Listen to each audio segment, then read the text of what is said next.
Hello students, today I'll be discussing the topic of methods of redemption of debenture. This topic studied another subject, financial accounting for the students of BCom second semester. Students, in the last class I told you about the journal entries for the redemption of debentures, but today I'll be telling you what are the methods of redemption of debentures.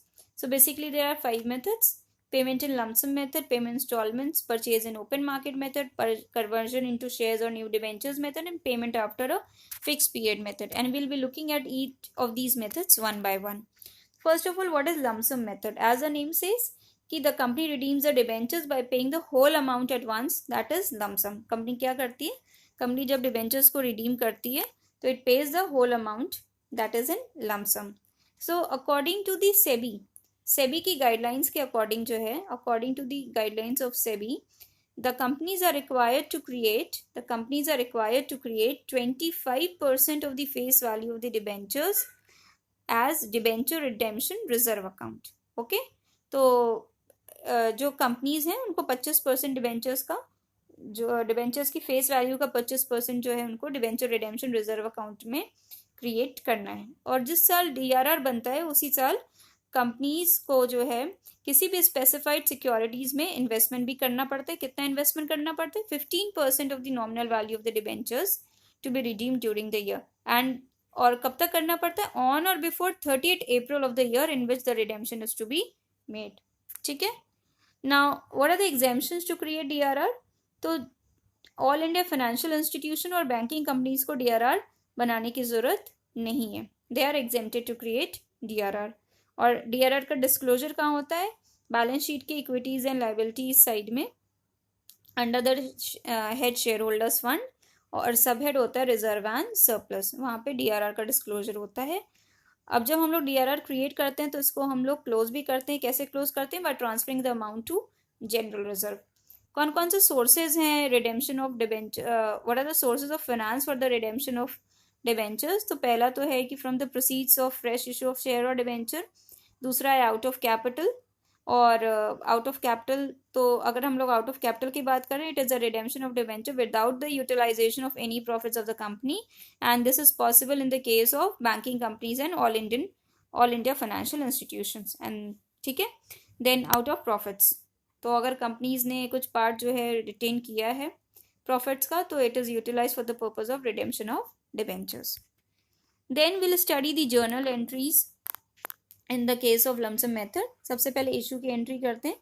Bank account debit to debenture application and allotment account. और transfer की entry percentage debenture application allotment account debit to percent debentures account. ठीक है. उसके बाद हम लोग DRR को create करते हैं. डीआरआर कैसे क्रिएट करते हैं? सरप्लस को ट्रांसफर करते हैं. तो on transfer of profits from the surplus in statement of PNL. Statement of PNL में जो सरप्लस होता है उसको हम लोग डीआरआर में ट्रांसफर कर देते हैं. तो surplus in statement of PNL account debit to debenture redemption reserve account, DRR create हो गया. और जिस साल हम लोग डीआरआर क्रिएट करते हैं उसी साल हम लोग इन्वेस्टमेंट भी करते हैं. तो debenture redemption investment account debit to bank account. और ये हो गई एंट्री इनकैशमेंट की, bank account debit to debenture redemption investment account. Encashment की एंट्री हम लोग जिस साल रिडेम्पशन हो रहा है उस साल करते हैं. ठीक है. फिर रिडेम्पशन की जब हम लोग एंट्री करते हैं तो रिडेम्पशन ड्यू की एंट्री करते हैं. Debentures account debit to debenture holders account, ये आप लोग ऑलरेडी पढ़ चुके हैं लास्ट क्लास में. And debenture holder account debit to bank account. Right. अब डीआरआर जो हम लोग क्रिएट किया था उसको हमें कहाँ ट्रांसफर करना है? जनरल रिजर्व में. तो DRR account debit to general reserve account. ये हो गई लमसम मेथड की entries. Next is payment in instalment method. Instalment method में क्या होता है? Under this method debentures are redeemed in instalments and debentures to be redeemed are selected by draw. ठीक है ना. अब जैसे फॉर एग्जांपल अभी हम लोग ने लमसम में पढ़ा कि एक लमसम यानी होल अमाउंट एक ही बार में पे कर दिया जाता है डिबेंचर होल्डर्स को. लेकिन इंस्टॉलमेंट में क्या होता है कि एक साथ नहीं पे किया जाता है, हर साल कुछ ना कुछ इंस्टॉलमेंट में दिया जाता है. जैसे for example debentures of ₹2 lakh में be redeemed at the rate of 50,000 पर एनम. हर साल ये लोग 50,000 जो है रिडीम कर रहे हैं.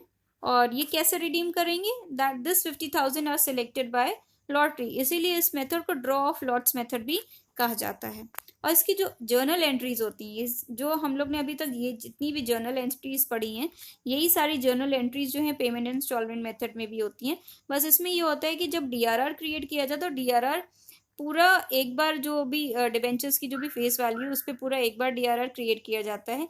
लेकिन जब इन्वेस्टमेंट किया जाता है तो इन्वेस्टमेंट उतने पे ही किया जाता है जितना हमें रिडीम करना है। यानी अगर हमको हर साल 50,000 रिडीम करना है तो 50,000 का 15% ही हम जो है इन्वेस्टमेंट करेंगे। ठीक है, next will look at a numerical question and this question is for the lump sum method.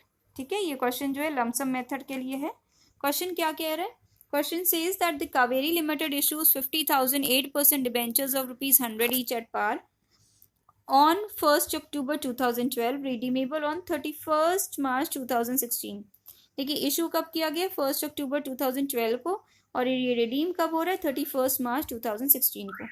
It was decided to invest 15% of the face value of debentures to be redeemed towards debenture redemption investment on 30 April 2015। और ये decide किया गया कि 30 April 2015 को जो है debenture redemption investment किया जाएगा and the debentures were redeemed on the due date, यानी 31 मार्च 2016 को डिबेंचर्स का रिडेम्पशन हुआ है। ठीक है, तो इसकी जर्नल एंट्रीज देख लेते हैं। टोटल 8 एंट्रीज हम लोग को इसमें पास आउट करनी है। पहली एंट्री क्या हो जाएगी? इशू की। हमने इशू कब किया? 1 अक्टूबर 2012 को। तो एंट्री क्या हो जाएगी? Bank account debit to 8% debenture application and allotment account. कितने अमाउंट से हो जाएगा? 50,000 है, 50,000 इंटू 100 कितना हो गया? 50 लाख। ठीक है, then 8% debenture application allotment account debit to 8% debentures account, ये ट्रांसफर ऑफ एप्लीकेशन मनी की एंट्री हो गई। तो दिस 50 लाख ये ट्रांसफर हो गया डिबेंचर्स अकाउंट में। अब हम लोग डीआरआर क्रिएट करने की एंट्री करेंगे। तो डीआरआर कितना होता है? जो डिबेंचर्स में जितना अमाउंट है उसका 25%। तो 50 लाख का 25% कितना हो गया? 12,50,000। तो एंट्री क्या हो जाएगी? Surplus of statement of PNL debit to debenture redemption reserve account, कितना? 12,50,000। ठीक है, अब हम लोग ये एंट्री कब हम लोग कर रहे हैं? देखिए 31 मार्च 2015 को कर रहे हैं। रिडेम्पशन कब होना है? 31 मार्च 2016 को होना है। उसके पहले हम लोग डिबेंचर रिडेम्पशन रिजर्व क्रिएट कर ले रहे हैं, दैट इज 31 मार्च 2015। अब 2015 में ही अप्रैल 30 को, क्योंकि क्वेश्चन में मेंशन्ड है, तो हम लोग इन्वेस्टमेंट करेंगे। इन्वेस्टमेंट की एंट्री क्या हो जाएगी? Debenture redemption investment account debit to bank account. कितना करेंगे? इस 50 लाख का 15%, यानी 7,50,000। ठीक है, ये इन्वेस्टमेंट हो गया। अब इन्वेस्टमेंट का हम लोग इनकैशमेंट करते हैं। तो इनकैशमेंट की एंट्री हम लोग कब करेंगे? जिस साल हमें रिडेम्पशन करना है, दैट इज 31 मार्च 2016। तो एंट्री क्या हो जाएगी? Bank account debit to debenture redemption investment account, ये इनकैशमेंट की एंट्री हो जाएगी 7,50,000। अब हम लोग को रिडेम्पशन ड्यू की एंट्री करनी है। तो 8% debentures account debit to debenture holders account, कितना? 50 लाख। फिर debenture holders account debit to bank, ये पेमेंट की एंट्री 50 लाख। और जो हमने डीआरआर क्रिएट किया था 12,50,000 का, उसको हम लोग जनरल रिजर्व को ट्रांसफर करना है। तो DRR account debit to general reserve, ये एंट्रीज हो गई आपकी। टोटल 8 एंट्रीज आपको पास आउट करनी होती है। ठीक है, नेक्स्ट मेथड हम लोग देखेंगे बाय कन्वर्जन इनटू शेयर्स और debenture method. At times what happen, a company can redeem the debentures by converting them into shares or new class of debentures। Company क्या करती है? कैश पेमेंट ना करके वो डिबेंचर्स को कन्वर्ट कर देती into new class of debentures या फिर शेयर्स में। और debentures holders if they find it beneficial they can exercise the right of converting their debentures into shares और न्यू क्लास ऑफ डिबेंचर।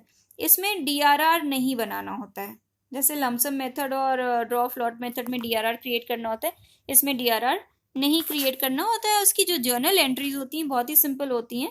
जो रिडेम्पशन की हम लोग एंट्री करते हैं, रिडेम्पशन की एंट्री क्या करते हैं? Debentures account percentage debentures account debit to debenture holders account, ये हम लोग ड्यू की एंट्री करते हैं। और उसके बाद हम लोग क्या करते हैं? रिडेम्पशन की second entry debenture holders account debit to bank, ये हमारी एंट्री होती है क्योंकि हम बैंक से पेमेंट कर रहे होते हैं। अब यहाँ पे जो पेमेंट का मोड होता है वो पेमेंट का मोड बैंक नहीं होता है, वो क्या होता है? या तो शेयर्स हो जाता है, शेयर्स कुड भी इक्विटी शेयर्स या प्रेफरेंस शेयर्स, या फिर वो डिबेंचर हो जाता है। तो जो भी उसका पेमेंट का मोड रहेगा वही हम लोग यहाँ पे करेंगे। ठीक है, तो आइए क्वेश्चन देखते हैं। तो क्वेश्चन सेज कि A limited redeem 4,012% debentures of ₹100 each by converting them into equity shares of ₹10 each at par. ठीक है, तो यहाँ पे 4,000 डिबेंचर्स हैं और क्या रेट है?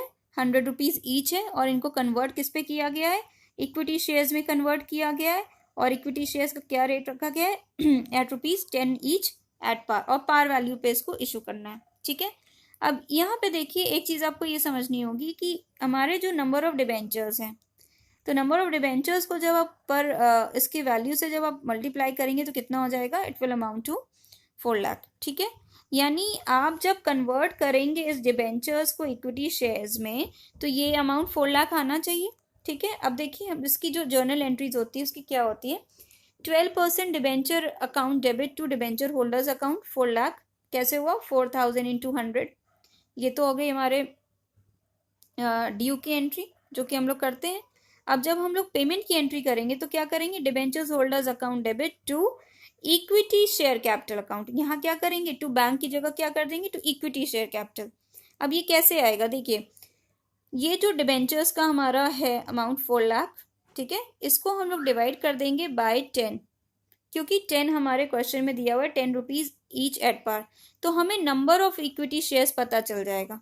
तो 4 लाख डिवाइड बाय 10 करेंगे तो कितना आएगा, 40,000 आएगा, यानी 40,000 इक्विटी शेयर्स जो है हमने कन्वर्ट कर दिया, यानी 4,000 डिबेंचर्स को हमने कितने में कन्वर्ट कर दिया, 40,000 इक्विटी शेयर्स में। तो 40,000 इंटू 10 कितना हो गया, 4 लाख हो गया। ठीक है, ये तो बहुत सिंपल एंट्री था।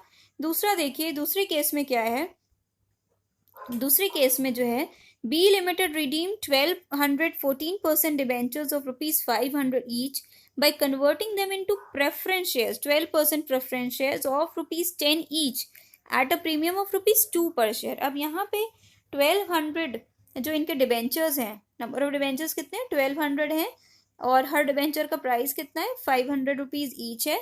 इसको वो किस में कन्वर्ट करना है, प्रेफरेंस शेयर्स में कन्वर्ट करना है, और कितने किस रेट पे, एट ₹10 ईच, और साथ ही साथ जब कन्वर्ट कर रहे हैं तो हम प्रीमियम भी दे रहे हैं ₹2 पर शेयर। ठीक है, तो सेम कॉन्सेप्ट हम लोग अप्लाई करेंगे।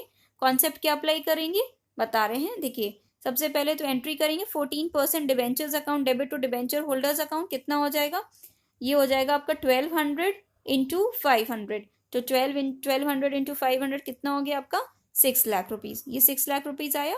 ठीक है, अब यहाँ पे आप जब पेमेंट की एंट्री करेंगे तो क्या करेंगे, debenture holders account debit to 12% preference share capital account to securities premium reserve account, भाई आप प्रीमियम पे दे रहे हैं। अब यहाँ पे क्या करेंगे, कैसे निकालेंगे, देखिए ये 6 लाख रुपीज है, इस 6 लाख रुपीज को आप डिवाइड कर देंगे, ₹10 आपका प्रेफरेंस शेयर का रेट है और ₹2 प्रीमियम, यानी टोटल कितना हो गया 12, तो 6 लाख अपॉन 12 कितना हो गया 50,000, यानी आपने 1200 डिबेंचर्स को किस में कन्वर्ट कर दिया, 50,000 प्रेफरेंस शेयर्स में आपने कन्वर्ट कर दिया। तो अब आप 50,000 के हिसाब से निकाल लीजिए, 50,000 इंटू 10 आपका कितना हो गया, 5 लाख हो गया, और 50,000 टू आपका सिक्योरिटीज प्रीमियम रिजर्व में चला गया, that is 1 lakh. Okay, so this is how the conversion method is been done. I hope आपको समझ में आया होगा। So thank you very much.